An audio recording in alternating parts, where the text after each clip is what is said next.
Amém? Abra sua Bíblia aí, Lucas, capítulo 13, do versículo 10 ao 13. Quem achou, diga glória a Deus. E ensinava no sábado numa das sinagogas. E eis que estava ali uma mulher que tinha um espírito de enfermidade. Havia já 18 anos e andava curvada, e não podia de modo algum endireitar-se. E vendo a Jesus, chamou-a a si e disse-lhe: mulher, estás livre da tua enfermidade. Diga assim comigo bem forte: eu estou livre, da minha enfermidade. Sendo ela física, emocional ou até mesmo espiritual. Pode sentar no seu lugar. Irmãos, nós estamos hoje em uma semana de campanha. Nós estamos hoje na 8ª semana, amém, da campanha Em Busca dos Melhores Dons. Nós propomos há 8 semanas atrás que abriríamos esta campanha Em Busca dos Melhores Dons, e nós permaneceríamos durante 9 terças-feiras consecutivas, amém, falando sobre a busca dos melhores dons. E hoje nós estamos na penúltima semana, amém? É a 8ª semana. Interessante que, biblicamente falando, o número 8 marca um novo começo. Aleluia! E eu creio que para muita gente hoje nós estamos recomeçando. Alguma coisa que deixamos para trás, alguma coisa que parou, amém, de acontecer. E o número 9 é um número que significa dádiva. Então nós estamos hoje no número do recomeço, amém? E semana que vem estaremos fechando a campanha, confirmando as dádivas que recebemos da parte do Senhor. Esse texto de Lucas, capítulo 13, fala de uma mulher que tinha uma enfermidade, ou melhor, o escritor, ele fala que essa mulher não tinha simplesmente uma enfermidade, essa mulher tinha o espírito de uma enfermidade, e a Bíblia diz que essa enfermidade que atuava sobre a vida desta mulher, fazia com que ela andasse curvada. Bendito seja o nome do Senhor. E a Bíblia diz que quando o Senhor chega diante desta mulher, o Senhor se compadece da condição física daquela mulher e liberta aquela mulher daquela grande escravidão. Mas o que eu vejo de precioso e de tremendo nesta palavra? Que o escritor, ele deixa bem claro que não era simplesmente uma enfermidade que perdurava sobre a vida daquela mulher, era um espírito de enfermidade. Então subentendemos que aquela enfermidade não era simplesmente uma questão de nível físico. Bendito seja o nome do Senhor. Nós vemos nessa enfermidade algo demoníaco, porque o escritor faz questão de dizer que existia o espírito de enfermidade que atuava sobre a vida daquela mulher. E quando o Senhor se apresenta diante daquela mulher, ele reverte o quadro desta mulher. Mas uma coisa interessante também, não foi 5 meses, não foi uma semana, ou simplesmente alguns poucos anos que aquela mulher andou encurvada. O escritor deixa bem claro que cerca de aproximadamente 18 anos aquela mulher andava encurvada. Então nós vemos nessa questão de andar encurvada, nós vemos ali uma posição de infelicidade. Porque você já percebeu que as pessoas que são felizes, elas, louvado seja Deus, celebram a vida, elas andam de cabeça erguida, elas se apropriam e vivem aquele texto que o Senhor diz, que Ele não nos chama por cauda, mas sim por cabeça. Ele se vê como filho de Deus, como, aleluia, alguém que tem o direito de desfrutar de todas as promessas bíblicas. Então ele anda de cabeça erguida, confiante, crendo de todo o seu coração que Deus está atuando na sua vida. Mas você já viu que uma pessoa que é infeliz, ela anda cabisbaixa, ela anda moribundo, ela anda de forma em que todos se compadecem dela. E o interessante é que andar encurvado também dá a ideia de vida de humilhação. Irmãos, nenhuma pessoa, graças a Deus, que anda, aleluia, feliz, que anda vivendo conquistas e desfrutando de triunfos, jamais ela anda de forma que demonstre humilhação. Amém? Ela anda ali é confiante, feliz porque a bênção está sobre a vida dela. Mas nós vemos que uma pessoa que anda encurvado é é o verdadeiro retrato de alguém que é infeliz e de alguém que está vivendo uma vida terrível de humilhação. Mas o que nós vemos nesta palavra? Uma mulher que andava encurvada, mas ao Senhor se encontrar com aquela mulher, Ele muda a situação daquela mulher. Eu quero dar um tema para essa mensagem: desfrutando de uma vida feliz. Diga assim comigo: desfrutando de uma vida feliz. Oh, glória a Deus. Todo mundo quer ter uma vida de felicidade. Mas a primeira coisa, o primeiro passo, a primeira decisão, a primeira coisa que precisamos fazer para verdadeiramente desfrutar de uma vida feliz, de uma vida abundante, sabe qual é o primeiro passo? Oferecer-se completamente ao Senhor.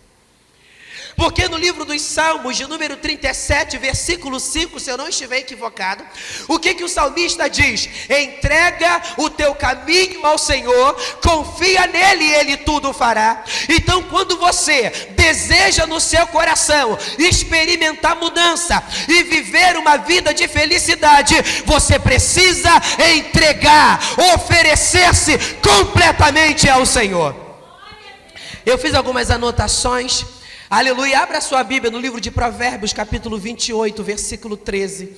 Esse texto também assim é peculiar. 28, versículo 13 diz assim: o que encobre as suas transgressões nunca prosperará, mas o que as confessa e deixa alcançará misericórdia.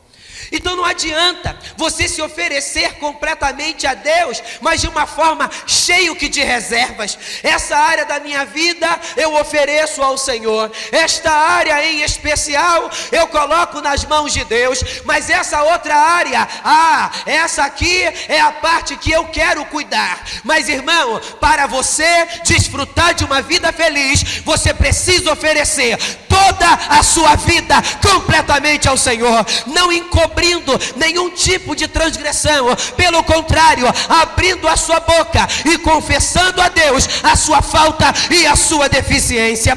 Porque nós, irmãos, até queremos alcançar a plenitude de Deus, aleluia, mas isso só acontece por meio de um grande tratamento, por um processo de libertação. Enquanto isso, passamos por muitas crises, passamos por muitos conflitos, por muitas lutas, até chegar ao nível pleno na presença do Senhor. A Bíblia diz que devemos ser perfeitos, mas devemos ser, mas não somos. A nossa realidade é que estamos sendo aperfeiçoados, mas para sermos aperfeiçoados, precisamos nos oferecer como oferta diante da presença do Senhor. Eu quero te fazer uma pergunta: você vem à igreja simplesmente com motivações materiais, ou você vem à igreja porque de verdade você quer viver em mudança de vida?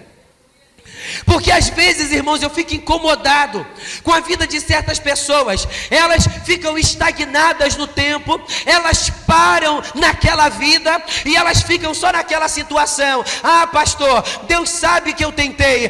Pastor, eu tentei, mas eu não consegui mudar. Aí fica aquele ponto de interrogação: será que tentamos mesmo? Porque a Bíblia fala sobre perseverança, e perseverar é sinônimo de jamais entregar os pontos. Existe uma frase, eu gosto muito dela: enquanto há vida, há esperança.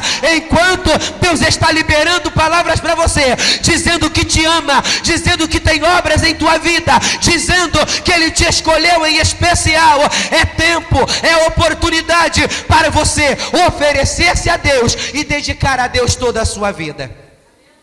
Em nome de Jesus Cristo, não deixe Satanás ocupar espaço na tua vida.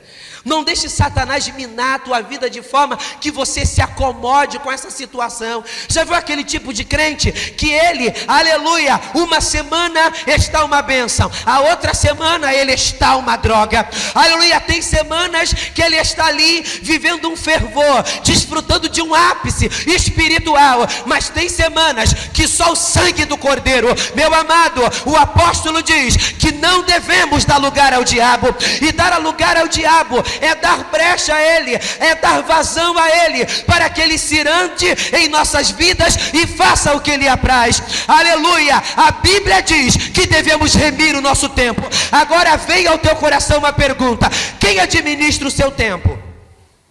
O Espírito de Deus? O diabo, ou a sua carne? É uma palavra meio forte demais, né, irmão?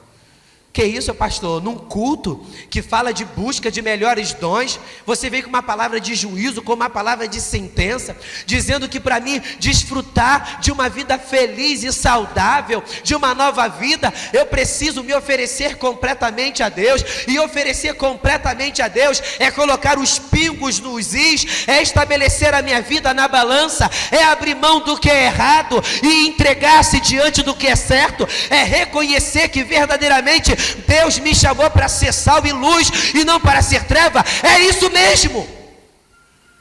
Às vezes nós ficamos procurando, irmãos, pessoas que passem a mão por cima da nossa cabeça.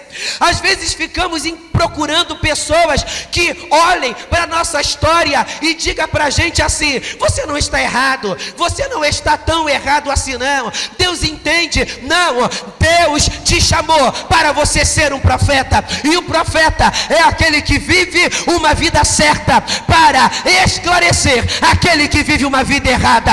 Então faça uma análise e busque de Deus aí, nesta campanha, o que está te faltando. Ofereça a tua vida completamente a Deus. O segundo passo é deixar que Ele nos transforme. Para desfrutar de uma nova vida, você precisa oferecer-se completamente ao Senhor. E outra coisa, deixar que Ele te transforme. Irmãos, para dizer que é convertido, tem que haver mudança de vida. Para dizer que sou convertido, tem que haver mudança de vida. Abra sua Bíblia em Provérbios capítulo 1, já que você está aí com a Bíblia já aberta em Provérbios. Capítulo 1, versículo 7.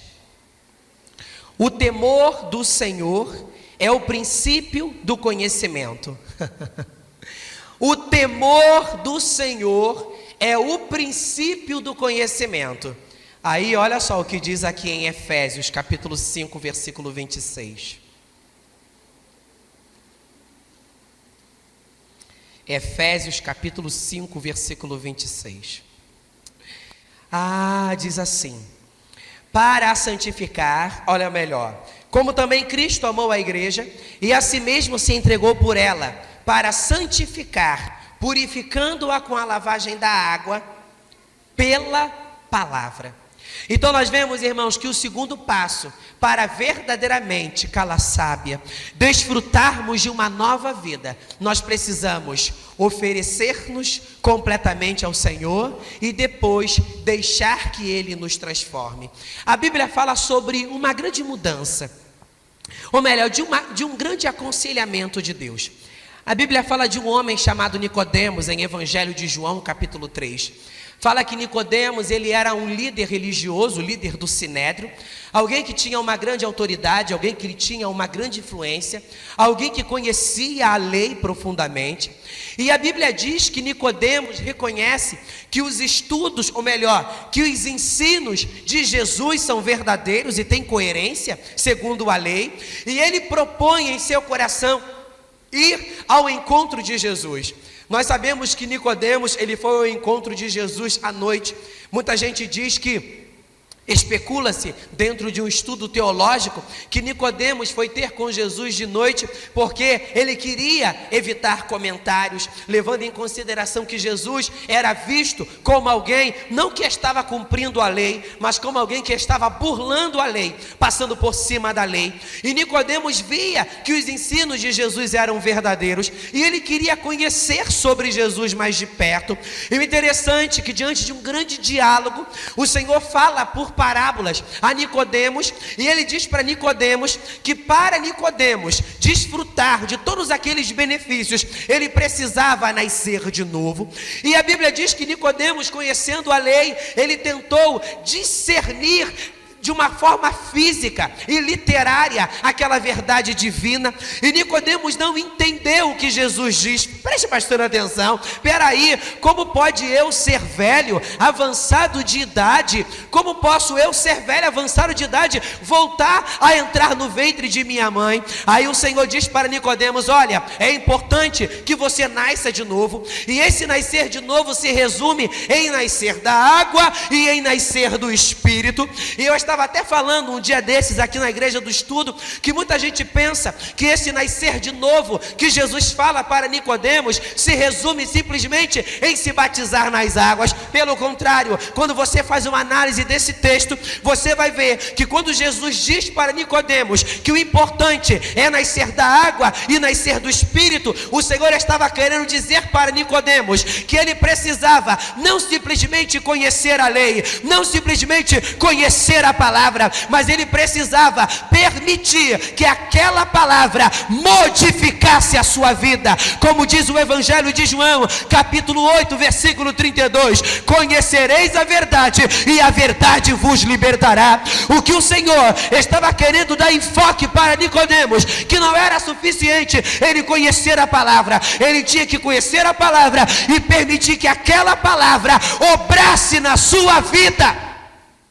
Porque ele diz nascer da água e nascer do Espírito. Nós sabemos que o Senhor liberou para nós o Consolador, que é o Espírito Santo, com o fim de nos santificar, de nos regenerar, e essa regeneração vem pela palavra de Deus. Então, meu amado, você precisa deixar sim que Ele te transforme. Pastor, eu sou uma pessoa completamente temperamental, eu sou uma pessoa completamente explosiva, já faz parte dos traços da minha personalidade essa impulsividade. E como posso eu ser uma bênção na igreja se eu sou impulsivo? Como posso eu, pastor, ser uma bênção na igreja se eu sou uma pessoa completamente intolerante? Você pode sim ser uma bênção na igreja quando você sair da superficialidade espiritual, abraçar a palavra de Deus e decidir para você mesmo que você vai mudar. Muitas das vezes ficamos atribuindo a Deus certas responsabilidades que muitas das vezes são nossas. Sabe o que nós como igreja devemos fazer? Como diz nos evangelhos, vigiar. E o que é vigiar? É estar atento. Qual era o papel do sentinela? Ele precisava estar em alerta, ele precisava estar percebido, atento sobre tudo o que acontecia à sua volta. E é isso que o crente tem que ter. Você já viu que nós, seres humanos, temos uma tendência muito grande a observar e atentar para as coisas negativas? Você já viu que quando acontece algo de ruim na igreja, é quase que impossível a igreja toda não sabia? Pelo contrário, às vezes a bomba estourou ontem, hoje todo mundo já está sabendo. Agora você já viu que nem sempre uma boa lição, uma boa mensagem ou algo de magnífico que Deus realiza em nosso meio, você já viu que nem sempre as coisas boas se propagam? É muito mais fácil as coisas más se propagarem mais rápido do que as coisas boas. Eu estava um dia desses lendo um livro que fala sobre um grande pastor, e ele estava contando uma experiência de uma grande crise que a sua igreja passou. E naquela crise, Satanás tentou colocar na cabeça da pessoa, simplesmente para que as pessoas fitassem os olhos em tudo de ruim que havia acontecido durante aquele tempo.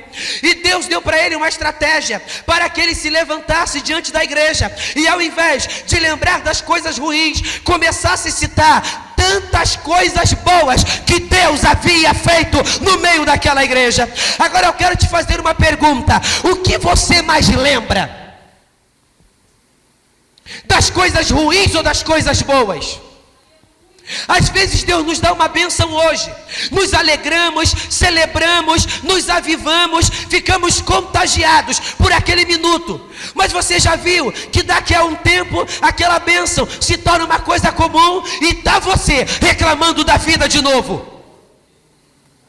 E às vezes ficamos ali, permeando, passando o tempo, pensando só em coisas ruins. Mas em nome de Jesus Cristo, repreende esse pensamento pessimista, repreende da tua vida esse negócio de olhar só para o escuro, repreende da tua vida esse negócio de ficar só olhando para as desgraças.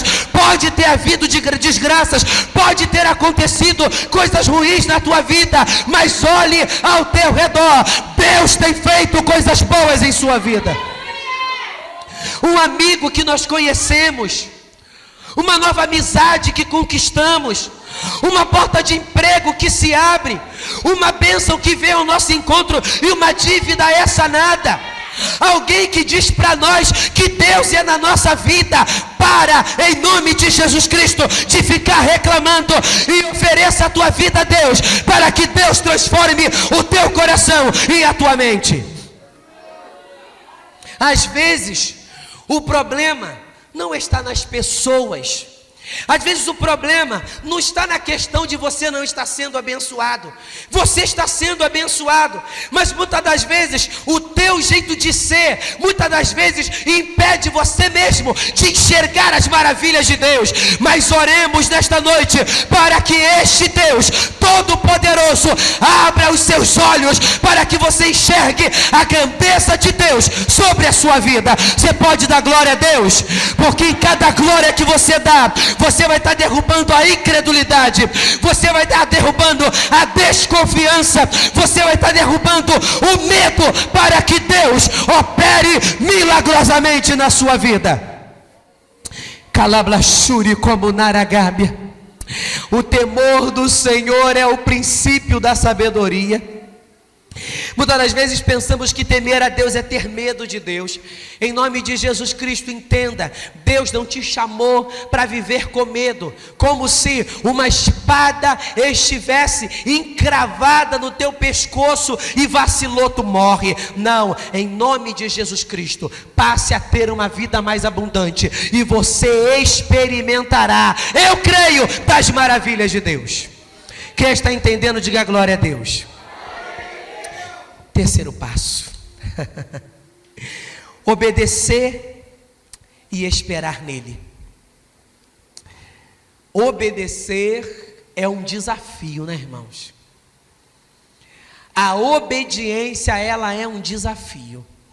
Mas o terceiro passo para você desfrutar de uma vida nova é você obedecer e esperar nele. Existe gente que pensa que nascer de novo é uma opção. Ah, muda quem quer na igreja. Não dizem aí que, como é que dizem? Vinde como estás. Então mudar de vida é uma opção. Ah, eu estou muito bem assim do jeito que eu estou. Eu estou muito bem do jeito que eu sou. Mas biblicamente falando, mudar de vida não é uma opção. Mudar de vida é uma necessidade. Mudar de vida é uma necessidade. Existe um texto, se eu não estiver equivocado, Tiago, Pedro, que fala alguma coisa desse gênero, naquelas cartas ali pastorais.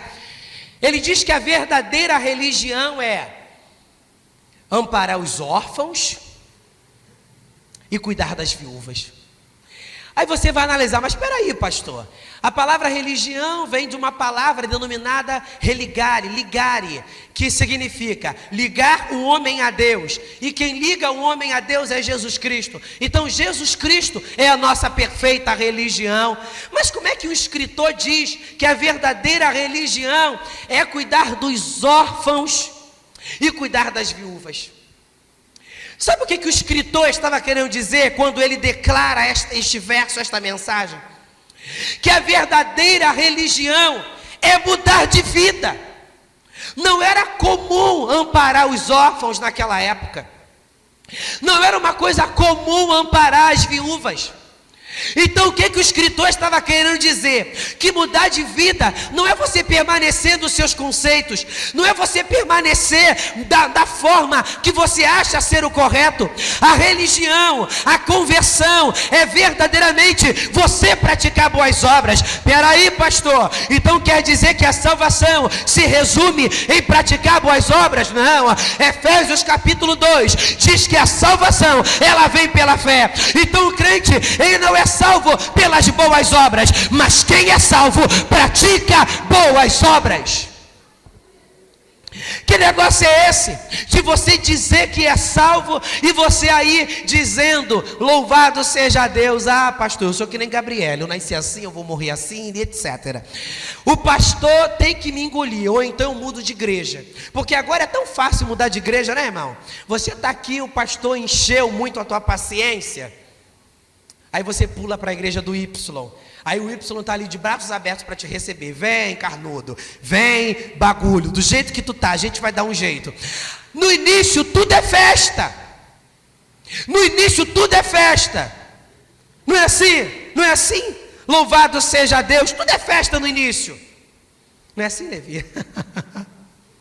Oh, glória a Deus, tudo é festa, amigo para lá, amiga para cá, beijos e abraços, vamos comer pipoca junto, pizza e etc, coisas desse gênero. Mas daqui a pouco o senso da realidade vem diante de nós e a gente vê que a coisa não é bem assim. Aí o pastor começa a apertar, aí já vi que aqui não é o meu lugar, deixa eu dar uma pulada. Aí fica, louvado seja Deus. Aí você vai analisar o histórico daquele crente, ele não tem estrutura e nem maturidade espiritual. E você olha para ele dentro de uma lógica divina, você vê que ele não está disposto para servir, ele quer ser servido. Marcos capítulo 10, versículo 45 ao 46, diz que o Filho do Homem, ele não veio para ser servido, mas ele veio para servir. Este é o texto básico do Evangelho de Marcos. Sabe por quê, irmãos? Porque os romanos estavam vivendo um tempo de conquista, um tempo de triunfo e um tempo de grande expansão. E todos nós sabemos que o Evangelho de Marcos foi escrito especificamente para os romanos. E por que o escritor ele fez questão de refutar esse verso, louvado seja Deus? Porque os romanos eram daqueles que queriam conquistar e queriam sempre estar por cima com ar de superioridade. E eles estavam à procura de soldados, pessoas que se tornassem servas, pessoas que se aliassem, se submetessem a eles, como aconteceu com muitos judeus que se submeteram àquele domínio romano. Mas em nome de Jesus Cristo, o crente, ele não cresce para cima, ele cresce para baixo. Pastor, me explica essa lei aí, porque essa lei não tem coerência física. Louvado seja Deus segundo das leis físicas. Para você crescer, quanto mais você quer crescer, mais você tem que abrir mão. Quanto mais você quer crescer, mais você tem que renunciar. Quanto mais você quer ter de Deus, mais você tem que se subjugar aos pés da cruz. Isso significa uma vida de abnegação. Que palavra bonita, uma vida de abnegação. Mas será que de verdade ali estamos dispostos a abnegarmos a nossa vida ao Senhor?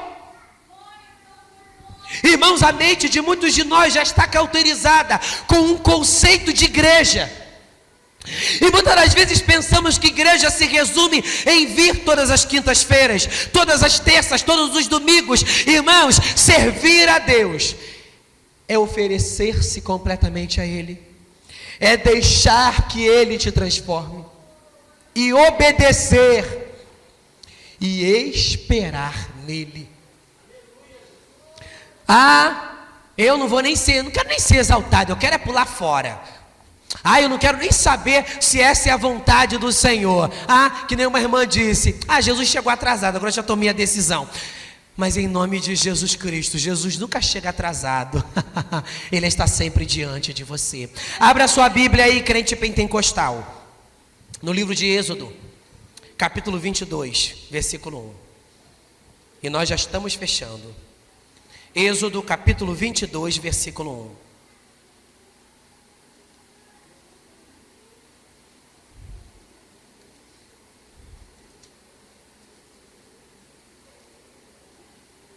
O texto diz de Zaqueu é um texto bem conhecido, né, irmãos?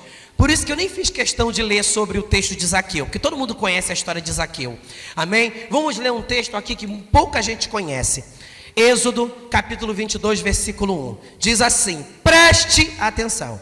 Se alguém furtar boi, é uma lei levítica.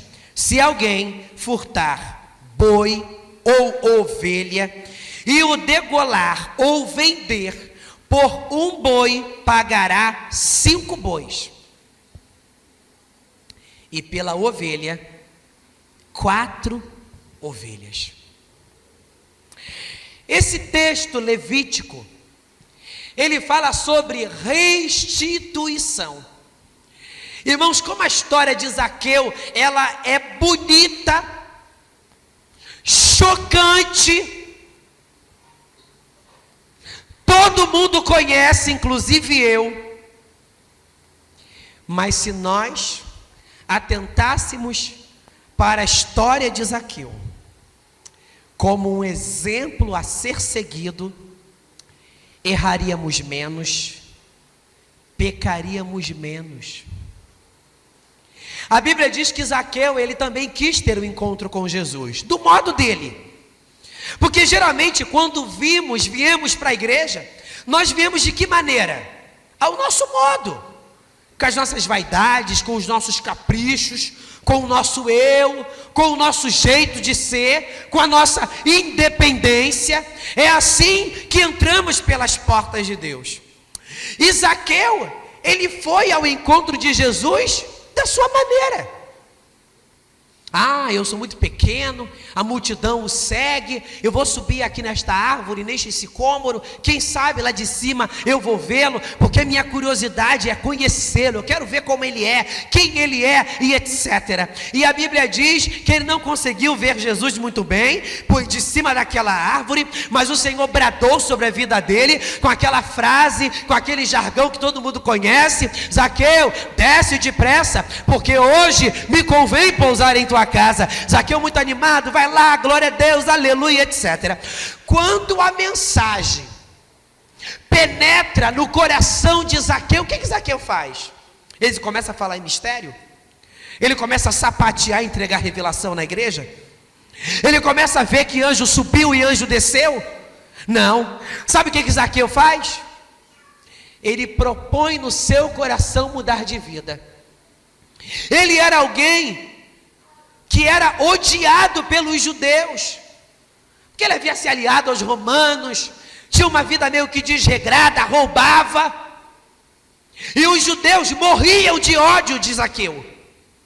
E quando Zaqueu é impactado pela palavra, a primeira coisa que ele reconhece é aquela brecha, aquela defasagem que havia na vida dele. Irmãos, nós precisamos reconhecer os nossos erros. Para de fazer vista grossa para você mesmo.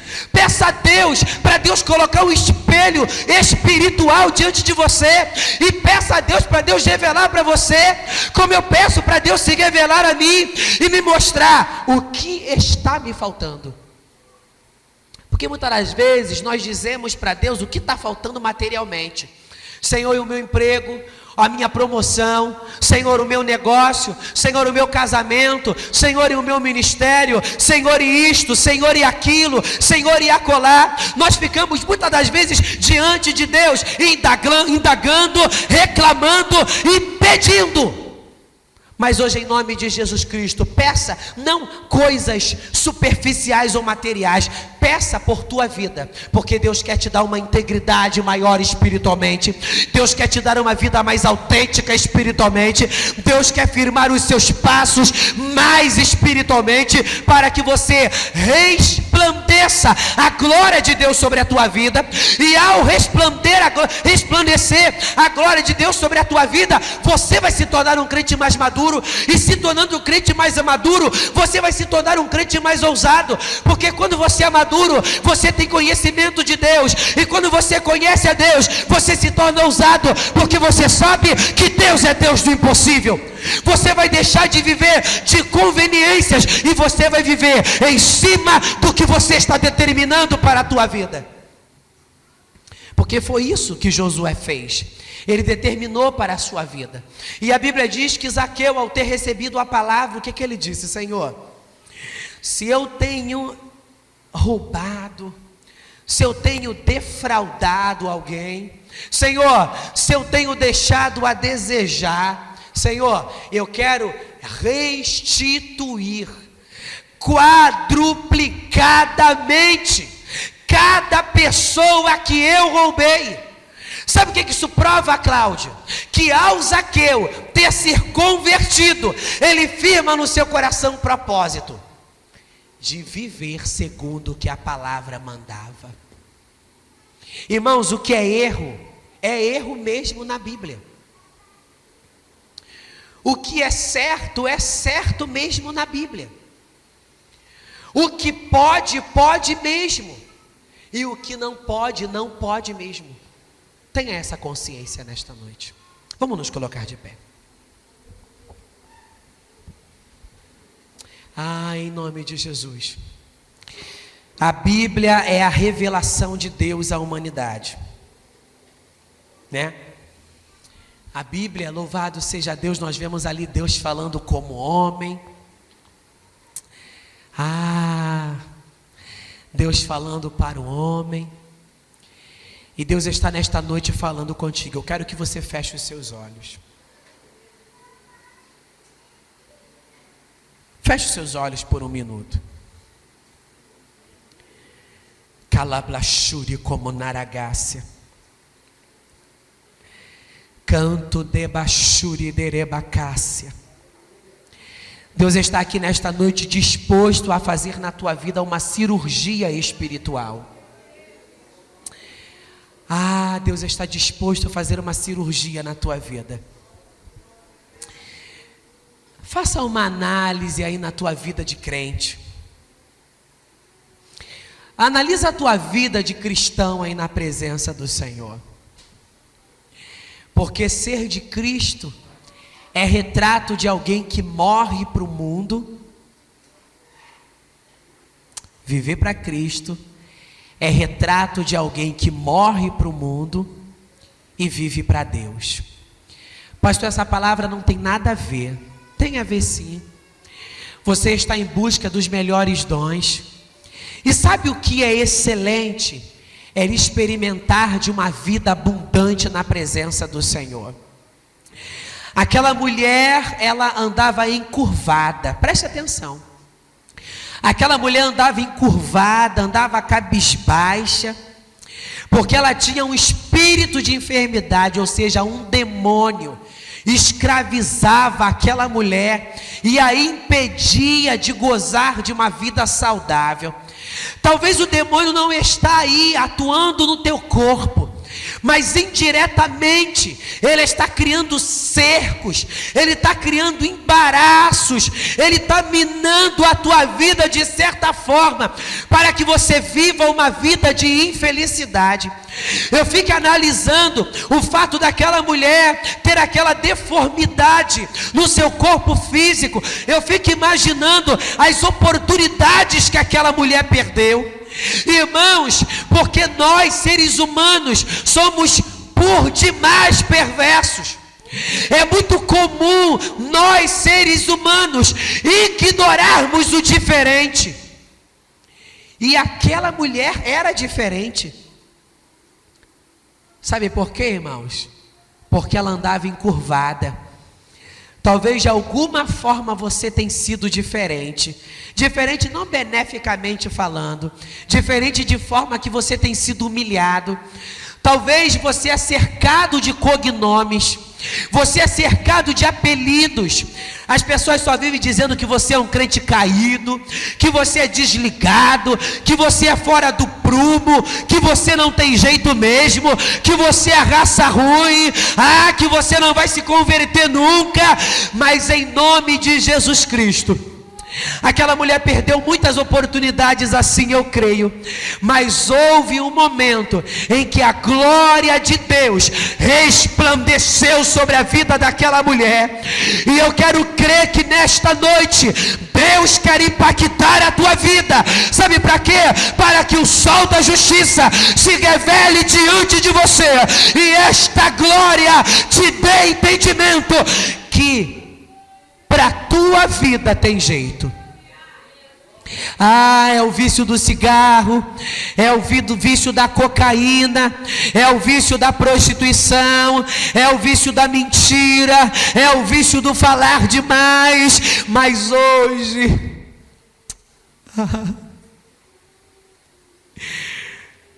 o Senhor está se encontrando com você nesta noite. Calablachuri como naragácia. Há poder no nome do Senhor. Deus está me mostrando aqui no meio da igreja uma bola de fogo. E o interessante é que essa bola de fogo, ela se reparte em pequenas bolas de fogo, como se fossem partículas. Olebassuri como naragabe. Não fica que nem uma coruja desligada aí não.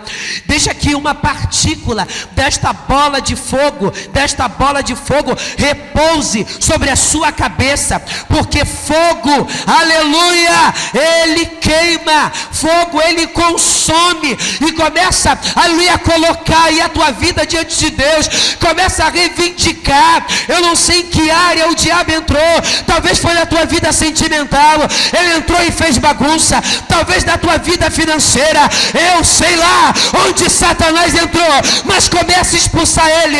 Eu te rejeito, eu te repreendo, eu te expulso, saia do meu caminho, saia da minha vida, porque eu quero desfrutar de uma vida feliz.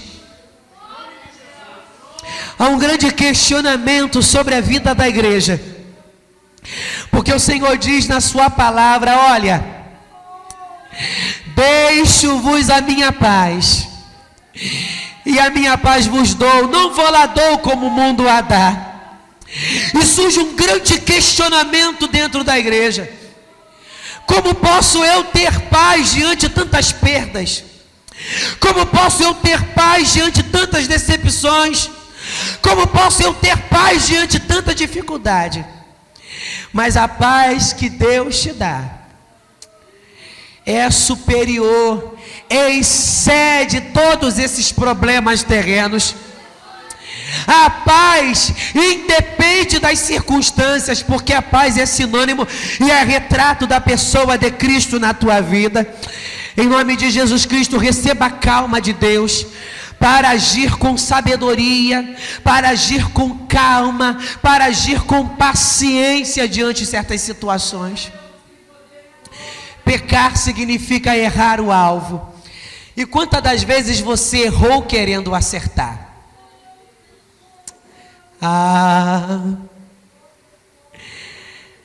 O terceiro passo é oferecer-se, ou melhor, é obedecer e esperar nele. Quantos de nós queremos mudar a qualquer custo? Eu quero fechar, mas há um mover do Espírito. Quantos de nós querem mudar a qualquer custo? Faz isso, faz aquilo, faz acolá, faz de tudo, porque ele quer mudar a qualquer custo, ele quer conquistar aquilo a qualquer custo. Mas quando vivemos essa situação, nós acabamos nos frustrando, porque nessa luta, nessa peleja, não somos nós que pelejamos, é o Senhor que peleja por nós. Se você quer mudar de verdade, oferece a tua vida na mão do Senhor. Diga a Deus: eu estou disposto a mudar. Senhor, eu estou disposto a mudar e eu quero mudar. Agora tem um porém: Satanás vai criar sempre situação para que você volte, aleluia, para que você fracasse novamente. Mas em nome de Jesus Cristo, você não vai dar brecha para o diabo. Eu quero orar nesta noite por pessoas que querem ser curadas. Não é curada fisicamente, não. Eu quero orar por pessoas que querem ser curadas emocionalmente. Pessoas que se sentem não tratáveis. Talvez você é uma pessoa muito braba. Você é uma pessoa muito geniosa e você quer deixar de ser genioso. Vem cá, Deus quer tratar com o teu coração. Talvez você é uma mulher muito afoita. Você é aquele tipo de mulher que só vive se lamentando. Sabe por quê? Porque você fala sempre sem pensar. Quando você percebe, você já falou e já é tarde demais e você vive cabisbaixo, em conflito, porque você peca sem querer pecar. Deus quer te libertar dessa deficiência. Talvez você tenha um vício, e esse vício tem sido como um espinho na tua carne. Quanto mais você foge dele, mais ele te persegue. Calaçube como Naragábia, o Manalabanchuri como Naragábia. Satanás quer te acorrentar, para que tu não saia do Egito, para que tu não saia do ego. Mas se você quer libertação, vem aqui na frente, porque Deus quer que você desfrute de uma nova vida. E você já lutou por várias vezes e até agora você nada conseguiu. Você vive o faz de conta, você constrói aquele castelo, você idealiza aquela vida e você começa a viver aquela vida que você idealizou. E daqui a pouco parece que um vento forte vem ao teu encontro e aquela casa de areia, aquela casa de papel, de palha se desfaz e você volta para o zero. E esse zero é viver aí à mercê. Canto derebacarabácia. Vem cá em nome de Jesus Cristo edificar a tua casa sobre a rocha. Vem cá em nome de Jesus Cristo edificar a tua casa sobre a rocha. Dobra o teu joelho nesta noite. Dobra o teu joelho aí que nós vamos orar. Cadê os obreiros dessa igreja? Oh, eu quero que vocês imponham a mão sobre a cabeça destas pessoas. Eu quero que você imponha a mão sobre a cabeça dessas pessoas. Ah, os obreiros aqui ligados, a igreja ligada no seu lugar. Porque Deus quer que você desfrute de uma vida feliz. Há um espinho na tua carne, calaçábia. O mandala blachuri como nara sábia. O leblassubi daragabi no manchuri como narahas. No manchuri como narahas. Começa a determinar aí, eu quero morrer para o mundo. Eu quero morrer para o mundo, eu quero morrer para o mundo, Senhor. Reconstrói a minha vida a dois, reconstrói a minha vida na igreja. Satanás veio e fez ruaça, uma palavra mal dada, uma palavra mal interpretada. Que desgraça. Começa a chorar na presença do Senhor. Como é que está a tua autoimagem? Como é que está a tua autoestima? A autoestima é a ideia que temos de nós. Como você se vê hoje? Como um verme, como uma lama, como um lixo. Pior homem do mundo, bagaço. Como você se vê hoje? Como alguém que Deus repudia e ignora. Pelo contrário, alabrachuri como Naragábia, Deus está hoje se revelando para você. Aleluia, que Satanás quer que você desista de você mesmo. Mas sabe o que Deus diz? Eu não desisto de você. Eu não desisto de você. Hoje, meu amigo, minha amiga, desiste do pecado, desiste do erro, desiste da negligência, mas não abra mão do reino, porque Deus tem coisas contigo. Oh Deus, desfrutar de uma vida nova é oferecer-se completamente ao Senhor. Para com esse negócio de se entregar com reservas. Para com esse negócio de se entregar com desconfiança. Tudo ou nada, crê ou não crê. Deixa que Ele te transforme. Ah, meu amigo, coloca a tua autossuficiência na mão de Deus aí. Talvez este seja o seu maior erro. Pensar que você é muito bom. Pensar que você é muito certo. Em nome de Jesus. Diante de Deus, nós só somos o que Deus quer que sejamos. Em nome de Jesus, pode orar, ministério. Pode colocar a mão. Comece a orar por cura interior. Quantas experiências traumáticas. Recomece. Hoje é a semana do recomeço. Lança o teu pão sobre as águas. Invista em Deus. E Deus vai estar sempre permitindo que você recomece. Lance o teu pão sobre as águas. Você vai tentar, você vai se esforçar, e quando você estiver no limite, Ele vai vir com uma porção nova e vai permitir que você recomece. Esse vai ser o ciclo de Deus para a tua vida. Quando você pensar que não aguenta mais, Ele vai entrar com renovo e você vai continuar lutando. Quando você pensar que não pode mais, Ele vai entrar com recomeço, porque Deus, Ele quer liberar para você uma fonte transbordante. Pode orar.